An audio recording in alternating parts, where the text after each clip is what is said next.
Hello everyone, welcome to জাগরণ। Welcome to জাগরণ family. তোমরা হোয়াটসঅ্যাপে ইন্টারেক্টিভ মেসেজগুলো হয়তো দেখেছো, তো অনেকটা হয়তো এই জাগরণ কি সেটা নিয়ে হয়তো কিছুটা ক্লিয়ার হয়েছো। So let me tell you, it's a platform to improve our selves. আমরা প্রত্যেকেই ভালো মানুষ, কিন্তু আরো ভালো হওয়ার সুযোগ আছে। আমরা কেউই কিন্তু আদর্শ মানুষ নেই। তো আমরা নিজেদেরকে আরো গ্র্যাজুয়ালি ইমপ্রুভ করব by absorbing the learning opportunities around us, and we will try to improve ourselves. আমরা ওই আদর্শ মানুষ হওয়ার যতটা কাছাকাছি নিজেদেরকে নিয়ে নিয়ে যেতে পারি, তত আমাদের জীবনটা আরো সুন্দর হয়ে উঠবে। সো জাগরণটাকে আমরা এইভাবে প্রেজেন্ট করতে পারি যে আম, আমরা যাতে আরো ভালো মানুষ হতে পারি, সেই জিনিসগুলো নিয়ে চর্চা করার একটা platform.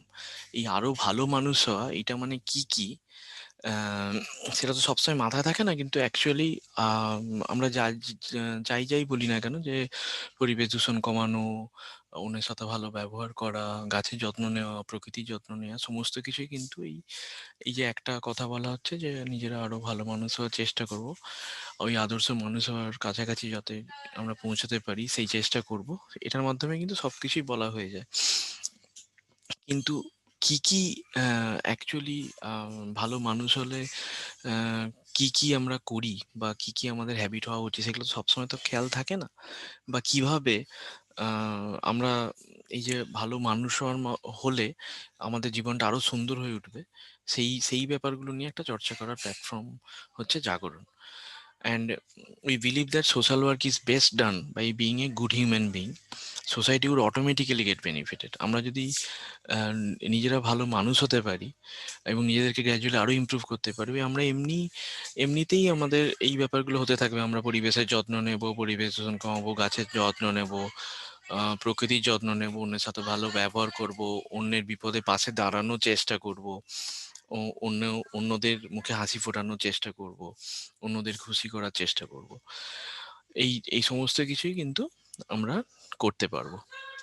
And also in this family, we we we we try to shift our focus from competition to contribution. আমাদের এই ফ্যামিলিতে একটা বড় একটা বড় ব্যাপার হচ্ছে, বা খুব ইম্পর্টেন্ট একটা জিনিস হচ্ছে যে the word we, entire world is we.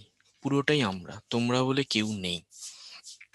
তো এখন এইরকম ভাবে যদি আমাদের থট প্রসেসটাকে আমরা কন্ট্রোল করতে পারি, তাহলে এরকম একটা কিছু হতে পারে যে কোনো একটা ইনসিডেন্ট যদি আমরা একটা অ্যাজ এন এক্সাম্পল আমরা বলি, যে লাইক ধরো আমরা কয়েকজন এরকম বাসে বা ট্রেনে করে কোথাও যাচ্ছি। তো সে ট্রেনেই উঠেছে, ট্রেনটা বেশ ভিড়, আমরা কেউ সিট পাইনি। তো আমরা দাঁড়িয়ে আছি এবং খেয়াল করলাম যে একজন আমাদের পরে উঠেছেন, কিন্তু উনি যেখানে দাঁড়িয়েছেন কিছুক্ষণ পর উনি ওইখানে একটা সিট খালি হলো, তো উনি ওখানে জায়গা পেয়ে গেলেন। আরো এরকম আরো একজন একজন দুজনকে দেখলাম যে ওনারা আমাদের পরে উঠেছেন, কিন্তু আমাদের আগে জায়গা পেয়ে গেলেন। তো অনেক সময় কিছু নেগেটিভ চিন্তা বিষয় মাথায় আসে যে ইস, আমাদের বোধহয় ভাগ্যটাই খারাপ, আমরা কার মুখ দেখে ঘুম থেকে উঠেছি, এটসেট্রা এটসেট্রা। না, এগুলো কিন্তু সবই নেগেটিভ থটস। এই নেগেটিভ চিন্তাগুলো কিন্তু আমাদের দাঁড়ানোর কষ্টকে যেন আরো বাড়িয়ে দেয়। তার কারণ হচ্ছে নেগেটিভ চিন্তাগুলো আসছে তার কারণ অন্যের সাকসেস, অন্যের হ্যাপিনেস, মানে অন্যের যে কষ্ট কম হচ্ছে, অন্যরা সিট পেয়ে যাচ্ছে, সেটাকে আমরা হিংসা করছি, তাতে তাতে যেন আমরা জ্বলে যাচ্ছি। এই ঘটনাটাকে, অন্যের সিট পাওয়াটাকে আমরা মোটেই যেন এনজয় করছি না। তা যার ফলে ওই নেগেটিভ থটস এর উদয় হচ্ছে, এবং ওই নেগেটিভ এনার্জি একটা তৈরি হচ্ছে, যেটা আমাদের শারীরিক কষ্টকে, আমরা যে দাঁড়িয়ে আছি সেই কষ্টকে যেন আরো বাড়িয়ে দেয়। কিন্তু আমরা যদি একটু অন্যরকম ভাবে ভাবি, যে যিনি সিট পেলেন উনিও কিন্তু আমাদেরই কারুর না কারুর কেউ না কেউ, উনিও তো আমাদেরই পার্ট, উনিও তো আমাদেরই কারুর না কারুর বাবা বা মা বা কাকু বা কাকিমা বা ভাই বা বোন বা দাদা বা দিদি। তো উনিও কিন্তু আমাদেরই কারুর না কারুর কেউ না কেউ। তো ওনার সিট পাওয়াটা যদি আমরা এনজয় করি, সিটটা তো আর খালি যাচ্ছে না, কারুর না কারুর তো কষ্টটা কম হচ্ছে। তো ওনার সিট পাওয়াটাকে যদি আমরা এনজয় করি, তাহলে দেখবো আমাদের মনটাও যেমন পজিটিভ হবে, এবং পজিটিভ সেই যে এনার্জিটা তৈরি হবে, তাতে আমাদের আমরা যে দাঁড়িয়ে আছি সেই কষ্টটাও অনেকাংশেই কমে যাবে, অনেকটাই কমে যাবে। তো এইরকম ভাবেই ইন মানে এইরকম ভাবে চিন্তা ভাবনা থাকলে life would become a celebration. অন্যের সাকসেস, অন্যের হ্যাপিনেস কে যেন আমরা এনজয় করি। একই রকম ভাবে করোনা বা আমফানের সময় বিভিন্ন গ্রামে গ্রামে বিভিন্ন জায়গায় সরকার থেকে বা বিভিন্ন সংস্থা থেকে ত্রাণ দেয়া হয়েছে, চাল ডাল, আম, সাবান, তেল, ডিম, নিত্য প্রয়োজনীয় কিছু সামগ্রী হাতে তুলে দেওয়া হয়েছে। এবার এরকম তো নয় যে সমস্ত গ্রামে সমস্ত জায়গায় সমানভাবে জিনিসপত্র পৌঁছেছে। হয়তো এরকম দেখা যেতে পারে যে আমাদের গ্রামে আমরা হয়তো পার হেড 5 কেজি করে চাল পেয়েছি, পাশের গ্রামে হয়তো পার হেড 8 কেজি করে চাল পেয়েছেন। এখন এরকম যদি ভাবি, ইস আমরা 5 কেজি করে পেলাম আর অন্যরা ওরা 8 কেজি করে পেলো, ইস আমাদের ভাগ্যটাই খারাপ, এইরকম না ভেবে, কারণ এই এই ভাবনাগুলো কিন্তু আমাদের মনকে আরো দুঃখী দুঃখী করে ফেলে এবং এই নেগেটিভ এনার্জিটা আমাদের শরীরের উপরে ইম্প্যাক্ট ফেলে। আমরা অ্যাকচুয়ালি ভালো থাকি না। কিন্তু আমরা যদি এরকম ভাবি যে যারা পাশের গ্রামে পেয়েছেন, ঠিক আছে, ওনারাও তো আমাদেরই পার্ট, ওনারাও তো আমাদেরই কেউ না কেউ। তো ওনাদেরও যদি একটু অসুবিধা কম হয়, ওনারা একটু বেশি চাল পেয়েছেন বলে, এবং ওনাদেরও যদি একটু ভালো হয়, এই ব্যাপারটাকে যদি আমরা এনজয় করি, তো এই অন্যের সাকসেস, অন্যের হ্যাপিনেস কে, অন্যের ভালো হওয়াটাকে যদি আমরা এনজয় করি, তাহলে আমাদের মনও ভালো থাকবে এবং তার ইম্প্যাক্ট কিন্তু আমাদের শরীরের উপরেও পড়বে এবং আমরা আলটিমেটলি খুব ভালোভাবে জীবন কাটাতে পারবো। Next, if I go to the next point, যেটা আমরা বারবারই বলি, Jagaran is a family. We do not use terms like NGO, scholarship, etcetera. Though you are technically, আমরা অ্যাজ এ সোসাইটি 2007-এ রেজিস্টার্ড হয়েছি, আমাদের অডিট হয়, যেহেতু আমাদের টাকা পয়সা, জাগরণ ফান্ড মেনটেন হয়, সবকিছু হয়, কিন্তু আমরা এনজিও বা স্কলারশিপ এই টার্মগুলো ইউজ করি না। আমরা একটা পরিবারের মতোই আমরা অপারেট করি। অ্যান্ড সমস্ত মেম্বার, এই পরিবারের সমস্ত মেম্বার একদম সমানভাবেই আমাদের এই সমস্ত অ্যাক্টিভিটিসে থাকবেন, এটাই আমাদের বিশ্বাস। তো মানে সবাই সমান, এখানে মেম্বারশিপ মানে কোনো হেড কমিটি বা কোর কমিটি ওরকম বলে কিছু নেই। এখানে সমস্ত মেম্বারকেই সমানভাবে দেখা হয়। অ্যান্ড এর আগে যে কথাগুলো বললাম, যে এনলাইটেনমেন্টের কথাগুলো, আরো ভালো মানুষ হওয়ার কথাগুলো, এই ব্যাপারগুলোর সাথে কিন্তু টাকা পয়সার কোনো সম্পর্ক নেই। But still we maintain a fund, we maintain a common fund, that can be called Jagaran fund. সেই ফান্ডে আমরা টাকা পয়সা প্রত্যেক মেম্বার মাসে মাসে যে যার সামর্থ্য মতো কিছু না কিছু দিই, মিনিমাম কোনো ব্যাপার নেই, anything greater than zero. Technically rupees 1 per month, 1 টাকা মাসে, 1 টাকাও অ্যালাউড। যে যার সামর্থ্য মতো দেন, কেউ 5 টাকা, 10 টাকা, 20 টাকা, যার সামর্থ্য বেশি গ্র্যাজুয়ালি 50, 100, 200, 500, 1000, 2000। মানে অনেক মেম্বার আছেন তো, যে যার নিজের সামর্থ্য মতো ডিফারেন্ট অ্যামাউন্ট প্রতি মাসে কন্ট্রিবিউট করেন, এই ফান্ডটা মেনটেন করা হয়। কিন্তু আবার একই কথাই বলি যে যারা মানে অ্যামাউন্ট বেশি দিচ্ছেন বলে কেউ যে উনি বেশি মেম্বার, এমন কেউ কম দিচ্ছেন কম নয়, ওরকম ব্যাপারটা নয়। আমরা সবাই একই রকম ভাবেই আমাদের এই ফ্যামিলি মেম্বার, এবং এই সামর্থ্য অনুযায়ী যেটা দেয়া হচ্ছে, এই ফান্ডটা রাখা হয়েছে কেন না, আমাদের পরিবারে যারা কখনো যদি কোনো ফিনান্সিয়াল ক্রাইসিসে পড়েন বা ফিনান্সিয়াল সাপোর্ট লাগে, তাহলে এই ফান্ডটা আমরা ইউজ করতে পারি। যেমন অনেক স্টুডেন্টস এই ফান্ড থেকে টাকা নেয়, অনেক পেশেন্ট ফ্যামিলি এই ফান্ড থেকে টাকা নেয়। মানে এমন একটা রোগ হয় যে অনেক টাকা খরচ, তা ওনারা মানে আমরা চেষ্টা করি যে এই ফান্ড থেকে ওনারা যাতে কিছুটা সাপোর্ট পান, এইরকম আর কি। ইভেন আমি যদি আমার কথা বলি, আমি 2006 থেকে এই ফান্ডে টাকা দিয়ে আসছি, এখন অব্দি আমাকে এই ফান্ড থেকে কিছু টাকা নিতে হয়নি। কিন্তু এরকম যদি হয় যে আগামী দিন আমি কোনো বিপদে পড়ি, আমি কোনো অসুবিধায় পড়ি, আমার কোনো ফিনান্সিয়াল সাপোর্ট লাগে, আমি হয়তো এই ফান্ড থেকে টাকা নেব। তো the main point is that এই this common fund, this Jagaran fund, এটা সবাইকার জন্য, সবাইকার অসময় বা বিপদের দিনে কাজে লাগার জন্য, যাতে সবাই এখান থেকে রিকোয়ার্ড ফিনান্সিয়াল সাপোর্ট, যেটুকু না নিলে নয়, এখান থেকে পেতে পারে। মানে কেউ হয়তো, আমরা ডেফিনেটলি অন্যান্য, আমরা যদি কোনো ফিনান্সিয়াল ক্রাইসিসে পড়ি, ফিনান্সিয়াল সাপোর্ট লাগে, আমরা অন্যান্য চেষ্টাগুলো করে যাব যে অন্যান্য যে দিক থেকে যতটা আমরা ম্যানেজ করতে পারি, তারপরেও যেটা শর্ট পড়ছে সেটার জন্য তো জাগরণ ফান্ড আছেই। এখানেই ব্যাপার যে এরকম নয় জাগরণ ফান্ড আছে আছে বলে মানে আমরা অন্য চেষ্টাগুলো করবো না, সেটা নয়। আমরা অন্যান্য অন্যান্য পথগুলোতে নিজেদের মতো করে চেষ্টা করব। Will try to be honest with our selves, আমরা নিজের প্রতি সৎ থাকবো, and will try to utilise the fund. আমরা এই ফান্ড থেকে ততটাই নেব যেটা না নইলে নয়। আমার যদি 300 টাকা নিলে হয়, আমি অযথা 500 টাকা নেব না, আমি 300 টাকাই নেব। অ্যান্ড এটার পিছনে আরো একটা ব্যাপার আছে যে let's keep the fighting spirit within us. আমাদের মধ্যে না সেই লড়াইটা থাকে, সেই জেদটা থাকে, সেই ডিটারমিনেশনটা থাকে, যে না, আমরা যেটা না নইলে নয়, সেই টাকাটাই আমি এখান থেকে নেবো। এরকম নয় যে এখানে এখানে ব্যাপারটা ওয়াইড ওপেন বলে এখানে আমাদের জাগরণের দরজা সব সময় সবাইকার জন্যই খোলা, জাগরণ ফান্ডেরও তাই। ইনফ্যাক্ট দরজাই হয়তো নেই, সব ইট ইজ অ্যাবসলিউটলি ওপেন। কিন্তু তা বলে এই নয় যে উম, আমার আমার 300 টাকা দরকার, আমি এখান থেকে 500 বা 1000 নিয়ে নেবো। সেটা আমরা যেন না করি।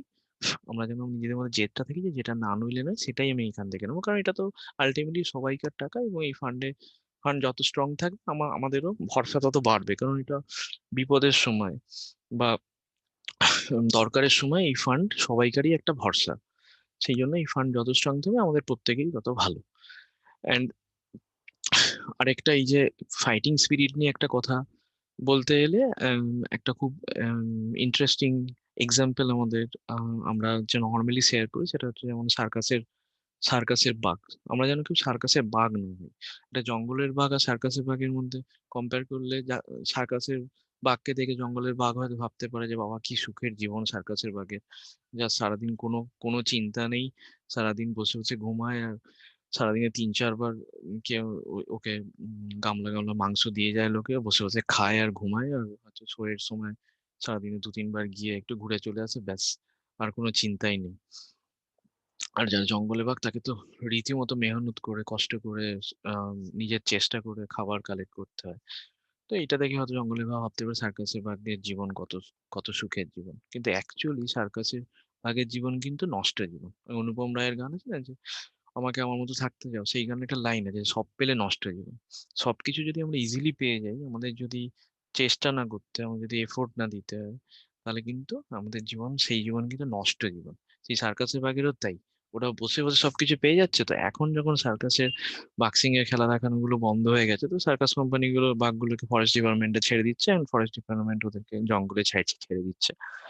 তো রিসেন্টলি এরকম 10টার মতো বাঘকে, রিসেন্টলি একটা ইনসিডেন্ট শেয়ার হয়েছিল যে এরকম 10টার মতো সার্কাসের বাঘকে ছেড়ে দেওয়া আছে জঙ্গলে। তো 1 সপ্তাহ পর ফরেস্ট ডিপার্টমেন্ট যখন চেক করতে গেছে যে 10টা বাঘ কেমন আছে, তো সারপ্রাইজিংলি দেখা গেছে যে 10টা বাঘের মধ্যে 7টা বাঘই মারা গেছে। কি করে মারা গেছে? না, জংলি কুকুরের আক্রমণে। মানে জংলি কুকুরের সাথে ফাইটে ওই বাঘগুলো পারেনি, তারা মারা গেছে। কারণ ওরা সার্কাসে থেকে থেকে তাদের লড়াই করার স্কিলটা, তাদের শিকার করার স্কিলটা, তাদের মারামারি করার স্কিলটাই নষ্ট হয়ে গেছে। তো ওরা ইভেন জংলি কুকুরের সাথে ফাইটেও ওরা হেরে গেছে এবং আলটিমেটলি মারা গেছে।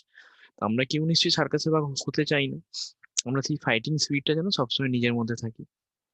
প্লাস আরো একটা কথা আমরা বলি যে এই মানে এই being honest with our selves and utilising the fund, মানে নিজের প্রতি অনেস্ট থাকবো। এবং এখান থেকে যেটা বললাম যে আমার যদি 300 টাকা দরকার হয়, 300 টাকায় নেবো, 500 টাকা নেবো না।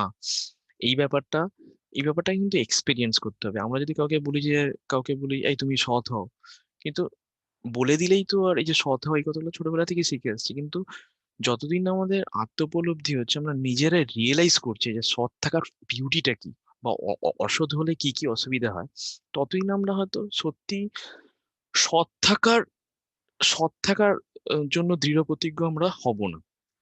কিন্তু আমরা যদি একবার এক্সপিরিয়েন্স করে নিই সৎ থাকার বিউটিটা, তাহলে কিন্তু আমরা সারা জীবন মতো সৎ থাকবো। এখানে আমরা এই মাদার নেচারের, প্রকৃতি মাতার ব্যালেন্সিং ফোর্সের কথা বলি। প্রকৃতি মাতা বা মাদার নেচার কিন্তু, উনি কিন্তু সবকিছু ব্যালেন্স করছেন সবকিছু। তো ওই জন্য আমরা দেখতে পাই যে আমাদের পাড়াতে বা আমাদের লোকালিটিতে, আমাদের গ্রামে যে যে মানুষটা আমরা জানি যে উনি অসৎভাবে জীবনযাপন করেন, নিজের কর্মস্থল থেকে ঘুষ নিয়ে আসেন টাকা, উনি হয়তো 500 টাকা ঘুষ নিয়ে আসছেন, কিন্তু বাড়িতে এসে দেখছেন যে বাচ্চা শরীর খারাপ থেকে ডাক্তার দেখাতে, ওষুধ কিনতে এটসেট্রা করতে 2,000 টাকা বেরিয়ে গেল। আবার যে মানে 500 টাকা আনছে, এদিকে 2,000 টাকা বেরিয়ে গেল। আবার যে মানুষটাকে আমরা জানি যে না উনি খুব ভালো, উনি খুব সৎ, নিজের পার্সোনাল লাইফে, নিজের প্রফেশনাল লাইফে খুব সৎভাবে জীবনযাপন করে, অন্যের বিপদে পাশে দাঁড়ানোর চেষ্টা করেন, অন্যের মুখে হাসি ফোটানোর চেষ্টা করেন, সেই মানুষটার জীবন জীবন যদি আমরা একটু অ্যানালাইজ করি, তাহলে তো দেখা যাবে যে মানে ওনার ওনার জীবনে খুব একটা পিস অফ মাইন্ড আছে, মানে মনে খুব শান্তি আছে। আহ, এবং ওনার বাড়িতে হয়তো লাস্ট 3-4 বছর কারোর জ্বরই হয়নি, কারোর সেরকম শরীর খারাপই হয়নি। তো এইগুলো কিন্তু মাদার নেচারের রিওয়ার্ড। এই সৎ থাকার বিউটিটা যদি আমরা এক্সপিরিয়েন্স করি, অ্যান্ড অসৎ হলে কি কি হয় সেটা যদি এক্সপিরিয়েন্স করি, এখানে এখানে কোনো স্টুডেন্ট হয়তো তার তার 300 টাকা দরকার, সে হয়তো, আমরা বলি যে মানে ভুল করাটা দোষ না, কিন্তু ভুল থেকে না শেখাটা কিন্তু দোষ। এবার সে হয়তো ভাবলো আমার তো 300 টাকা দরকার, আমি 500 টাকা নেবো, মিথ্যে কথা বলে আমি 200 টাকা নয় বেশি নেবো, আমি নিই না। এবার আমরা বলি ওই যে একবার যে নিলে সেটাতেই, তার মানে যে জাগরণের দরজা বন্ধ সেটা নয়। পয়েন্টটা হচ্ছে যে ওই 200 টাকা যে বেশি নিলে তারপরে তুমি অ্যানালাইজ করো ওই মাসটা কেমন কাটছে। দেখবে যে এখান থেকে হয়তো 200 টাকা বেশি নিলে, কিন্তু অন্য কোনো কারণে, অন্য কোনো আনপ্ল্যান রিজনে, তো হয়তো কোনো শরীর খারাপ হলো বা বাড়িতে কোনো কারো কিছু একটা অ্যাক্সিডেন্ট হলো, কিছু একটা আনপ্ল্যান কারণে তোমার হয়তো 500-600 টাকা বেরিয়ে গেল।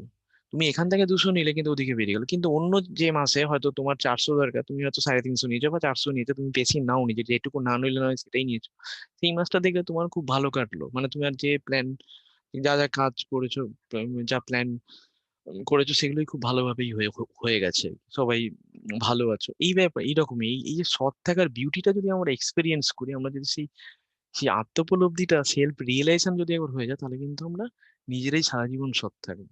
সেইখানেই আমরা বলা যে জাস্ট বলে দিলেই তো হয় না যে তোমার সৎ হও। আমরা সবাই যেন, আমাদের সবাইকার জন্য সেই realisation, self realisation is very important. সেটা আমরা সবাইকে বলি যে analyse different incidents around us, and let's try to be honest with ourselves and utilize the fund. এটা তো জাগরণ ফান্ড নিয়ে কথা গেল। Now again going to another point of enlightenment. এখানে আমরা নেক্সট পয়েন্টে যেটা লেখা আছে দেখছি যে feel contented and feel happy. Feeling contented, feeling satisfied, এটা কিন্তু very important to have a successful life. আমরা আমাদের যা কিছু আছে সেটা নিয়ে যেন আমরা সন্তুষ্ট থাকি। জীবনে সন্তুষ্টি থাকা কিন্তু খুব দরকার। আমরা হয়তো অনেক কিছুই পাইনি, কিন্তু যেটুকু পেয়েছি সেটাও কিন্তু অনেকেই পাইনি। এইরকম মানসিকতা নিয়ে যদি আমরা চলি, তাহলে দেখবো আমরা যে যা আছে সেটা নিয়েই যেন আমরা খুব খুশি আছি, এবং সেটার জন্য আমরা যেন অলমাইটির কাছে, ভগবানের কাছে যেন থ্যাঙ্কফুল থাকি। অ্যান্ড অ্যান্ড সেটা এখান থেকে মানে তখন মনে হবে কিন্তু লাইফ একটা উৎসব, মানে আমাদের জীবনকে একটা উৎসব মনে হবে, কিন্তু জানি আমার কোনো ক্ষোভ নেই, যা আছে এটাই যথেষ্ট। অনেক কিছু হয়তো পাইনি, কিন্তু যেটা পেয়েছি সেটাও কিন্তু অনেকেই পাননি। এই বিশ্বাস রাখ, অভাব থাকতে পারে কিন্তু অভাব বোধ যেন না থাকে। এই এইরকম ভাবে যদি আমাদের মনকে আমরা তৈরি করতে পারি, then life will become more beautiful. Already life is beautiful, কিন্তু it will become more beautiful যদি আমাদের মনকে এইভাবে আমরা তৈরি করতে পারি। Then another point is being proactive. Let's try to be proactive. Proactiveness is very important. কারণ একটা যদি এক্সাম্পল বলা হয় যে এই যে আমরা বিভিন্ন রকম এই অ্যাওয়ারনেস গুলো বললাম, যে moral awareness, social awareness, environmental awareness, পরিবেশের যত্ন নেওয়া, জল অপচয় না করা, ইলেকট্রিসিটি অপচয় না করা, এই সমস্ত ব্যাপারগুলো নিয়ে আমরা যদি এই সমস্ত ব্যাপারই, একটা তো ব্যাপার নলেজ, আরেকটা ব্যাপার হচ্ছে প্রোঅ্যাক্টিভনেস। নাও একটা যদি এক্সাম্পল বলে, ধরো আমরা রাস্তার ধারে দাঁড়িয়ে দেখছি যে একটা ট্যাপ কল থেকে জল পড়ছে, ডেফিনেটলি ওটাকে অফ, মানে কেউ হয়তো নিয়েছেন জল, ওটাকে অফ করেননি, চলে গেছে। তো this type of incidents are actually social crime. এগুলো কিন্তু সামাজিক অপরাধ, ঠিক আছে? দিস ইজ, এগুলো কিন্তু ক্যাজুয়ালি নেওয়ার কিছু নেই, দিস ইজ ভেরি সিরিয়াস। এগুলো এগুলো কিন্তু আমরা অনেকেই আমরা সমাজে আমাদের চারিদিকে দেখি যে খুব ক্যাজুয়ালি লোকজন না এরকম, এরকম জল পড়ছে তো পড়ছে, কি হচ্ছে, এরকম টাইপের অ্যাটিটিউড, কিন্তু না, একদমই নয়। This type of incident are very serious, this are actually social crime. এখানে যত ডেভেলপ কান্ট্রিজ আমরা যাই, European country, Germany, USA, Japan, এইসব দেশে এগুলো ওরা ভাবতেই পারেন। তো এনিওয়ে, আর আর এরকম, তবে এরকম নয় যে আমাদের দেশে সবকিছু খারাপ, ওদের দেশে সবকিছু ভালো, সেরকম নয়। আমরা ওদের দেশে যেগুলো ভালো সেগুলো শিখবো, আমাদের দেশে যেগুলো ভালো সেগুলোকে আমরা মেনটেন করার, কন্টিনিউ করার চেষ্টা করবো। যার কাছে যেটা ভালো সেটা শিখে নেবো। তো এনিওয়ে, তো coming back to this context, যে আমরা দেখছি যে রাস্তার সাইডে একটা ট্যাপ কল থেকে জল পড়েই যাচ্ছে। তো এরকম দেখছি যে, দেখি এবার কে বন্ধ করে। আমরা বন্ধ করে দিতেই পারতাম, কিন্তু আমরা তো দেখতে চাইছি যে কেউ কি করে। তো আমরা একটু দূর থেকে দেখছি, দেখছি যে এরকম একজন করে চলে যাচ্ছে, এবং 10 জন চলে গেলেন সাইকেল নিয়ে, দেখলেন জল পড়ছে, কেউ কেউ নেমে অফ করেনি। তারপরে 11 নম্বর লোক একজন এলে, উনি আহ, খেয়াল করলেন যে জলটা পড়ছে, দিয়ে সাইকেল থেকে নেমে কলটা অফ করে দিয়ে উনি আবার চলে গেলেন। তো এখানে দেখে মনে হবে কি, যে আগের 10 জনের নলেজটাই ছিল না যে এটা অফ করা উচিত, আর ওই 11 নম্বর লোকের নলেজটা ছিল যেটা অফ করা উচিত। তো এটা এরকম একটা কিছু মনে হবে, কিন্তু অ্যাকচুয়ালি যদি আমরা অ্যানালাইজ করি, যদি আরেকটু if you dig into the details, তাহলে হয়তো আমরা খুঁজে পাবো যে না, আগের যে 10 জনের এই নলেজ ছিল না সেটা নয়, আগের এই 10 জনের মধ্যে হয়তো 4 জনের নলেজটা ছিল না, কিন্তু বাকি 6 জনের কিন্তু এই নলেজটা ছিল যেটা অফ করে, তবুও ওনারা করেনি কেন? Because they are not proactive. ওই যে 11 নম্বর যিনি লোক এসছেন, উনি not only he is having the knowledge, but also is proactive. Proactiveness মানে আমার ভেতর থেকে, মানে ওই ওই যে আগের 6 জন যারা অফ করেনি, তার কারণ তাদের নলেজটা যে অফ করা আছে, কিন্তু ওনারা ইনস্ট্রাকশন মোডে কাজ করে। মানে ওনাদেরকে যদি আমরা পাশ থেকে বলতাম যে দাদা জলটা নষ্ট হচ্ছে, কলটা অফ করুন, তাহলে ওনারা কিন্তু করতেন। কিন্তু নিজেরা যে স্বতঃপ্রণোদিত ভাবে নিজেরাই গিয়ে যে অফ করবেন, সেটার একটা অভাব আছে। তাহলে আর আর বাকি যে 4 জনের তার তো নলেজটাই ছিল না, তাহলে তো অফ করে নিতে পারতাম। কিন্তু প্রবলেমটা হচ্ছে, এটা দেখো ভেরি ইন্টারেস্টিং পয়েন্ট, সেটা হচ্ছে ওই যে 6 জনের তাদের নলেজ থাকা থাকতেও কিন্তু অফ করেনি। তাহলে আলটিমেটলি বিহেভিয়ার বা আউটকাম দেখা যাচ্ছে যে due to lack of proactiveness, ওই 6 জনের বিহেভিয়ার ওই 4 জনের সাথে সমান হয়ে গেছে, মানে যাদের নলেজটাই নেই। মানে তার মানে এটা আমরা কনক্লুশনে আসতে পারি যে due to lack of proactiveness, knowledge থাকা না থাকা সমান হয়ে যাচ্ছে। এইটা এইটা কিন্তু খুবই ইম্পর্টেন্ট। এটা নিয়ে যদি আমরা একটু ভাবি, তাহলে আমরা দেখতে পাবো যে প্রোঅ্যাক্টিভ হওয়াটা কিন্তু ইজ ভেরি ইম্পর্টেন্ট। খালি আমাদের নলেজ থাকলেই হবে না, আমরা যেন স্বতঃপ্রণোদিত ভাবে এই কাজগুলো করি। ইনস্ট্রাকশন কোথা থেকে আসবে? বাইরে থেকে না, ভেতর থেকে ইনস্ট্রাকশন আসবে। আমার শিক্ষা, আমার এডুকেশন, সেখান থেকে আমার এই এই ইনস্ট্রাকশনটা আসবে যে এটা, এখানে একটা জিনিস ঠিক হচ্ছে না, জল অপচয় হচ্ছে, এটাকে অফ করা উচিত।